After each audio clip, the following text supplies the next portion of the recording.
Hello everyone, আজকে সকাল সকাল চলে এসেছি আমরা ভিডিও শুটে। Hello welcome to guys, hello vlog, welcome to my guys. তো গাইস আমরা এখন আপাতত আছি তেতুলিয়া শ্মশান বলফিল্ড মাঠে। আমাদের সাথে বহুত ব্যক্তি আছে, একজন ফেমাস ব্যক্তি আছে। এটা তো ব্লগ চলছে। আমাদের মেন উদ্যোক্তা হচ্ছে এই যে শাহিন দা। দারুণ লাগছে কিন্তু তোমার, নায়ক পুরো নায়ক। কে হ্যান্ডসাম লড়কা है। হ্যালো এভরিওয়ান, আজকে আমাদের ইউটিউব চ্যানেলে ফার্স্ট শ্যুট ছিল।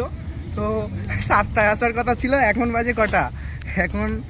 এখন বাজে কটা দেখো, 8:58। 9টার সময়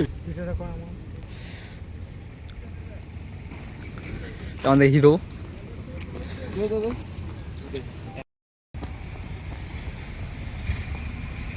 তো দেখতেই পাচ্ছি এখানে শুটের কাজ চলছে। এই যে সব কিছু রেডি।